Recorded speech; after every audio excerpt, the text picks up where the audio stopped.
আমাদের প্রায়শই এটা হয়, অনেক সময় বাকির কাস্টমার তার বাকির টাকা পরিশোধ করে কিন্তু আমরা সেটা কোথাও নোট করে রাখতে ভুলে যাই, যার জন্য অসুবিধা হয়, তার বাকির অ্যাকাউন্ট ক্লোজ হয় না এবং তার কাস্টমারের সাথে একটা ঝামেলা বাঁধার সম্ভাবনা থাকে।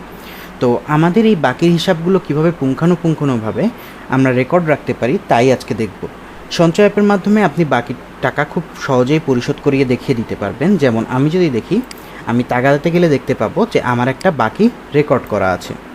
আচ্ছা, এই বাকিটা কাস্টমার মনে করুন আজকে আমাকে টাকা দিয়ে গেছে, অর্থাৎ সে বাকি পরিশোধ করেছে। তার জন্য আমাকে বিক্রি থেকে আদায়ের ভিতরে যেতে হবে।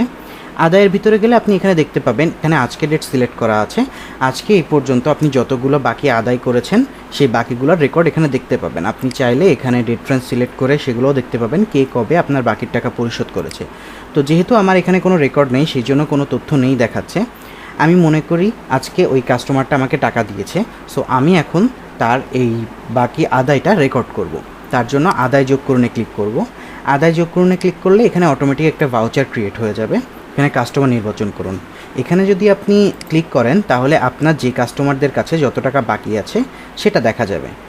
যেমন এখানে আমাকে দেখাচ্ছে সাদিক নামে একটা কাস্টমারের কাছে 200 টাকা আমার বাকি আছে, সেই কাস্টমার আমাকে টাকা দিবে। মনে করি সে টাকা দিয়েছে, আমি সিলেক্ট করলাম সে কত টাকা দিয়েছে সেটা আমি এখানে দিলাম। সে 200 টাকা পুরোপুরি দিয়ে দিয়েছে। কিসের মাধ্যমে টাকা দিয়েছে, আমাকে নগদ মানে আমাকে কি ক্যাশে দিয়েছে নাকি বিকাশে দিয়েছে নাকি ডিডিপিএলে?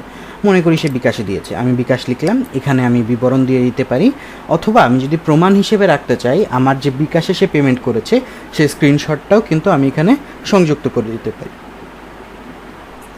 সংযুক্ত করার পরে আমি এখানে সেভ করুন অপশনে ক্লিক করলে এই যে আমার রেকর্ড হয়ে গেছে যে এই কাস্টমারের থেকে আদায় করেছি। কাস্টমারের নাম হচ্ছে সাদিক, এত তারিখ এই কয়টার সময় কাস্টমার আমাকে বিকাশে তার টাকাটা পরিশোধ করেছে।